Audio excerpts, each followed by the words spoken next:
Us, everybody. Welcome back to another episode of the Grand Torino.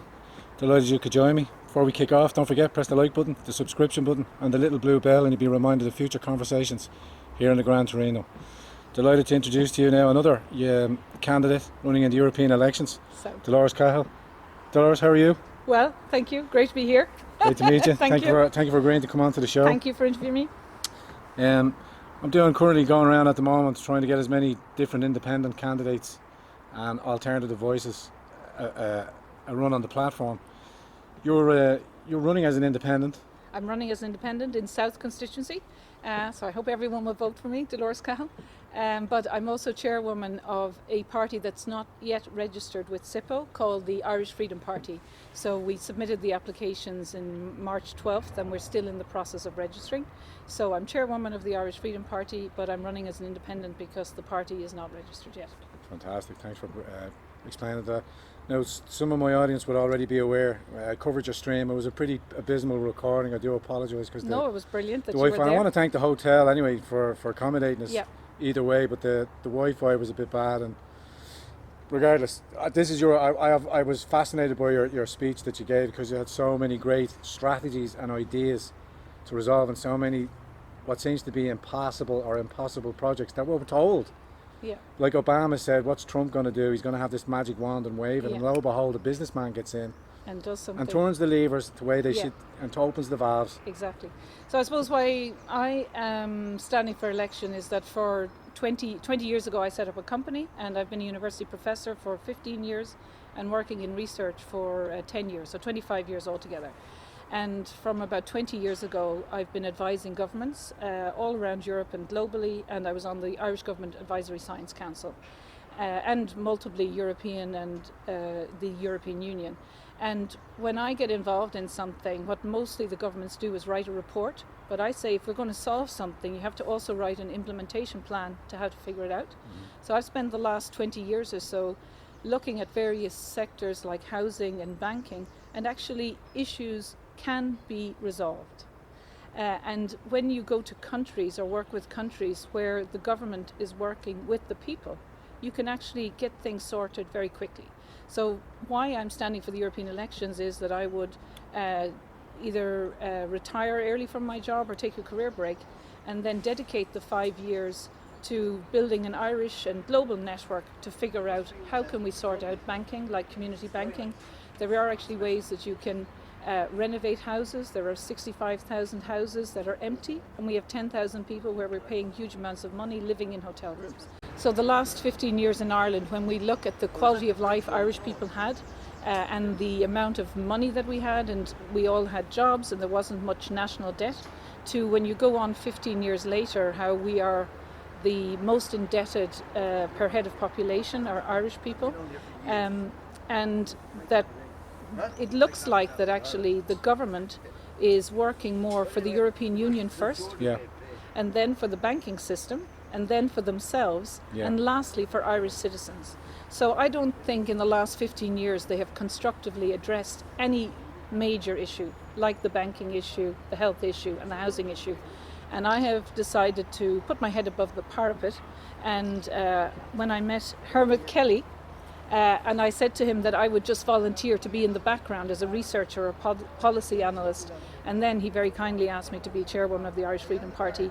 And the idea is, so we also have people like Professor Anthony Coughlin. Now they're not members, but they have spoken at our meetings. Professor Ray Bassett, former Ambassador Ray Kinsella, and Dr. Karen Levine, who's an expert in EU, and myself, as I've worked in the European Commission. I have got money from the European Commission in competitions, that we actually know how the European Union works, and I want to lead to develop a plan B. Yeah. Because there are a number of things coming down the track. Italy, currently really, there probably is the beginnings of a second euro and European banking crisis. So I'd say if you were to do an analogy, we are now somewhere equivalent of 2007, 2008. And Italy owes 270 billion in interest rate in 2019, and they cannot pay it. They don't have the money to pay it. So, and they have a government that it probably won't be paid. So really what's happening in Brexit is a distraction. And once these, Juncker and the various presidents are gone, like all politicians, they're keeping the show on the road until this election. Yeah. And then in 2 or 3 months' time, probably September, October, or at some stage in the next year, there will be another banking crisis where Italy doesn't pay its debt. And then France actually owns on tier 1 20% of Italian debt. So we will be back in the situation we were in 2008 and 2009, where for the euro to exist as a currency, Italy cannot default out of it, the way Greece couldn't. There isn't enough money in the financial reserve mechanism that was set up, 410 billion, to really bail out Italy and what would happen in France. So they've now changed the regulations that there will be looking for a bail-in again from other countries. And 10 years ago, there was no party, we'll say, that was set up that actually could say, if in 2 years' time they come back to Ireland again and say, we need to pay another equivalent of 2 years total tax take again. And so what we're going to do is just plan, inform people that there are other ways of dealing with it. So Iceland's president stood up, in 2009 and said, the Icelandic people are not paying the debt. Yeah. And by 2011, they had completely recovered, and they were able to borrow money at low interest rate in 2011, and they have done 40 trade deals globally and 99% employment. And so they did not bail out the banks, and they're fine. So all the scare stories are not true. I understand. So that we could But develop what else? a plan I'm sorry for to cut Ireland. across you, Dolores. What else did they also do as well? Who did they jail? Absolutely. So they jailed, I think, the Minister for Finance, and a number of bankers went on trial. I think what's not happening in Ireland is that the President and Prime Minister came out and honestly spoke to the people, and then they gave them a referendum. And they honoured the referendum where the Italian people made the decision whether they would bail the banks out or not. What we've seen in the last 10 years is that in Ireland we haven't really addressed any of the issues. And in the European Union they've just started printing euros. They've doubled the amount of euros between 2015 and 2018. And that of course devalues the euros in everybody's pocket. So I suppose why I am standing for election is to say to Irish people there is actually hope. And there are methods of addressing issues like the banking and community banking and developing systems to renovate housing to take people out of hotels. And none of them are being implemented. Yeah. It's almost like the government is just drifting for the last 15 years and happy that they get patted on the head by the European Union when they go over there because they do everything they want. But it's not actually working out for our, Irish families. Society in general. Yeah, small business owners, sole traders, farmers. So I just want to be involved in developing plans so that in 2 or 3 years you can actually argue with them and say, why aren't we doing this? Concentrating on your area of expertise as well. The implications of the open borders and the mass movements of people and the effects it's having on the housing market, the effects it's having on our healthcare system, and the effects it's having through. We just heard a dreadful story about another man dying on a trolley who was 36 hours. 36 hours on a trolley Dying. and seemed to be suffering. Yeah. Now it's not the staff, it's not the doctors on call. It's I'm always talking about the system in place. Absolutely. The system is broken. I mean, I think in 5 years after the crisis, in the 5 years, the HSE doubled the number of managers. Right. And I lectured to medical students, and there was 120 of them just this year, and I asked how many of them are going to stay in Ireland, and about 10 of them out of 120 put up their hands. Wow. So, and of course they're all going to leave. And there's recent statistics that 38% of the doctors in the Irish healthcare system are not Irish. Yeah. So I suppose I'm a mother, and what you're thinking is that they are probably, our mothers themselves are children of Filipino families who are living in Ireland, and we have our Irish nurses that are living in Australia. And I think this is just my personal opinion now, not through the Irish Freedom Party, but I think we really should have a conversation in Ireland about should Irish people be able, if there are 10 people applying, should we not say Irish people first for jobs and also Irish people first for housing? Because in Dublin I think 1/3 of people on the waiting list are not Irish. And I think when people voted for the common market back in the 1973, They were told that this was just an economic union. I think and Ireland voted no for Nice and no for Lisbon, because I really don't believe that any European or any citizen that comes from another country can just come into Ireland and have the same rights to welfare and housing, because there are 500 million people in the European Union. And our welfare system, for example, in Bulgaria, I was there for a government advisory role, and they get 30 euros a week in social welfare. So they were telling me they had family members and friends, these are academics, that had come to Ireland because it was 6 times the amount. So it would be like if Austria had a social welfare system that was over 1,000 a week. And of course, unemployed Irish people would go to Austria. My partner's Romanian, as I expressed to you there as well. Just having familiarity with what's going on over there more so often.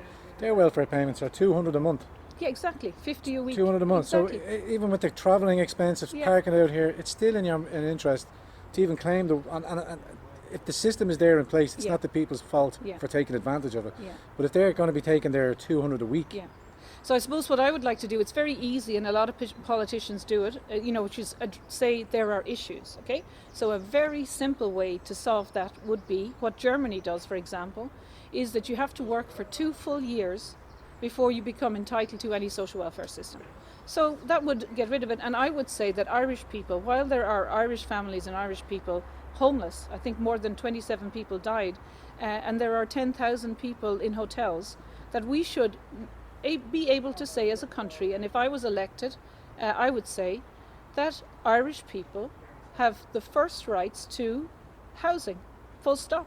And if the European Union, says, they're going to take away our voting rights or have sanctions on it, I would say that Irish people have to say, Edmund Burke, I think, said that any country is a pact between the people who came before us, the people who are alive now, and future generations.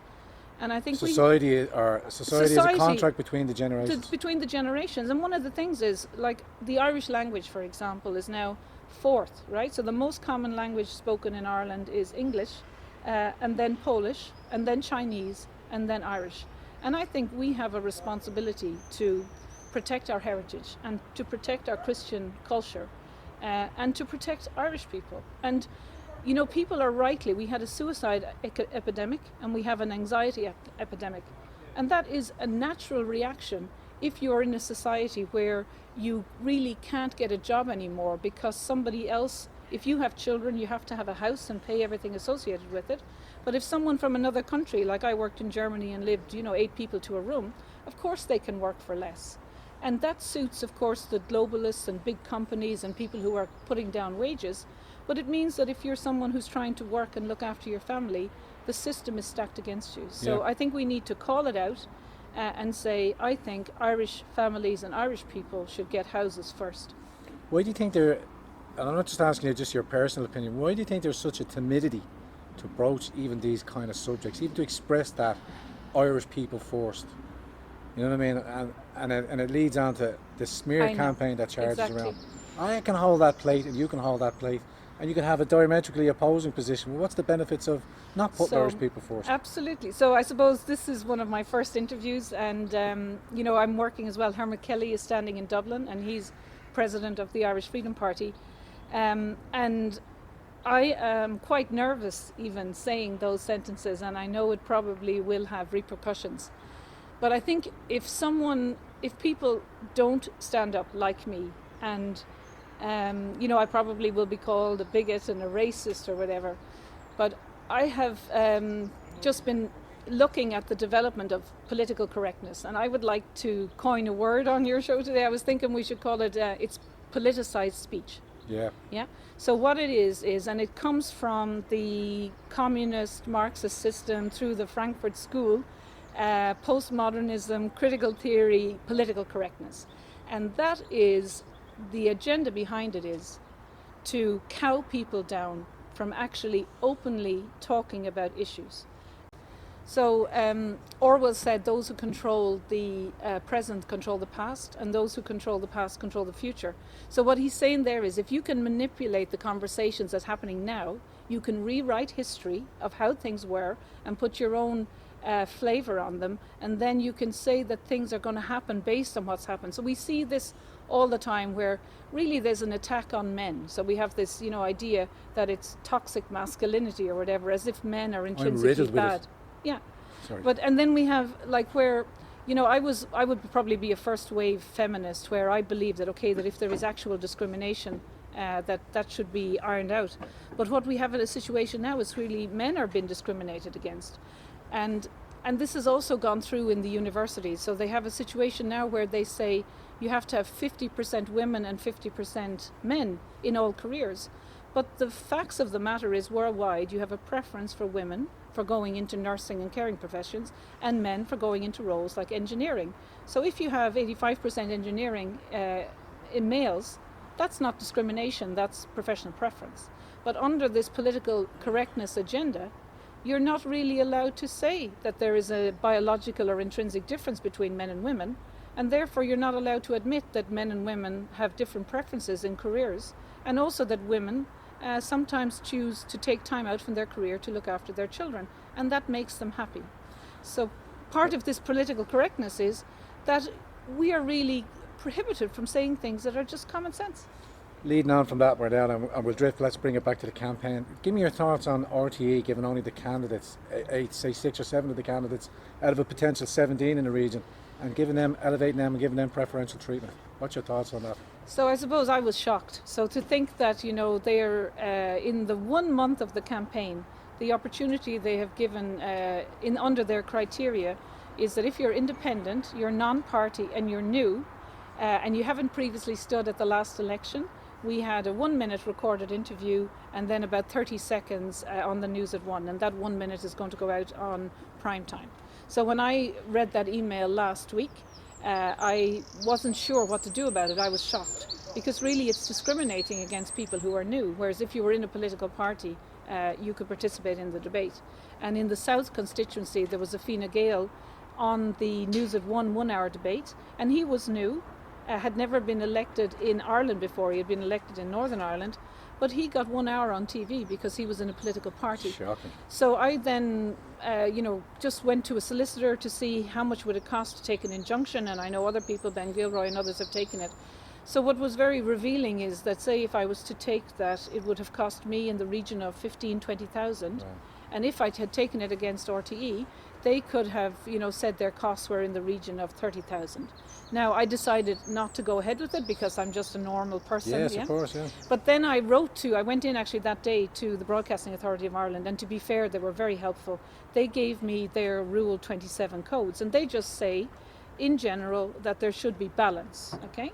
But what the RTE was criteria that specifically said in a 1-pager, we have decided no new candidates. So there is no connection. So really, the Broadcasting Authority, who got back straight away and were very helpful, but they said that they can only address complaints after a programme, not before. So of course RTE have got the programmes on Sunday, Monday, Tuesday. So you can't complain until, we'll say, Monday, Tuesday, Wednesday, and then the embargo is on Thursday, and the elections are Friday. So I think on Tuesday, I just wrote an email to RTE then to say, could they not at least either have us in the audience as a remedy, or could they not have the independent non-party people in the afternoon, or have a random selection that, you take the 21 candidates or whatever. And they just got back to me last night to say that no, that they felt that this was, this was fine. So I haven't replied just because I only read it at 2 a.m, but I am going to get back to them to say it actually highlights how they don't even realise how they're not representing. If they think that 90 seconds in a 1-month election that's 3 seconds a day per fair candidate. And equitable. And like they have channels like Radio on the Gaeltacht, the RT2, the TV, radio, and to just give 90 seconds, I think they really don't justify their support and the licence fee. But we've seen in another article there, they have come under criticism now, and another... I saw that, and I can't remember the author's name, but actually she's reiterating exactly what you just say there as well, berating RTE for not giving a fair and equitable time to all the candidates. I'm not going to lead into why, if any of this. I just want to make my audience and other people around aware that's the situation as it stands. 90 seconds, Let's come in towards the last furlongs now and just talk about your campaign, what you want to achieve, or what you are about. So I suppose what I want to do is to open the debate for just on democracy, freedom of speech, right, which is a big issue, that we should be able to talk about everything. So, to defend everybody's rights, even if you don't agree with them, to shine a light on the European Union and how EU regulations are superior to the Irish law, the Irish Constitution and the Supreme Court, which a lot of people don't know. And then the last thing is just to say, to give people hope that you can actually address things. So you just need to get ordinary people elected who are not just in it for their pension or because, their family members were previously elected. That even if we just addressed one thing in 1 year, like housing, and be honest with people, so that you see that now across Europe, that politicians who are elected are just talking to people saying, we're trying to do this, but the European Union is doing that. So I think that in Ireland they try to think that the European Union is not changing. But we can see that there has been elections in, Italy and Austria, in France there are changes, in Poland and in Hungary there's been referenda, and that the European Union has not structurally addressed the banking crisis and the euro. And they're really just like Irish politicians making their 5 years to look like everything is stable and then it's going to crash. So what I want to do is to say post-Brexit, I think the UK will do very well. I think we have a euro crisis coming along in the next year.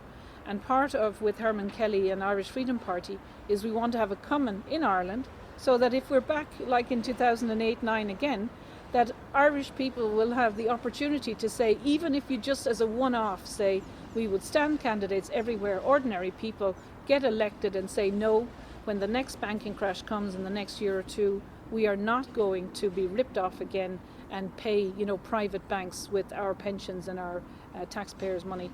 So I suppose it's a combination of opening the debate about the European Union, about the importance of freedom of speech, and to say to people, if you had elected people that would work with Irish people, we could actually address in 5 years or so a lot of the issues.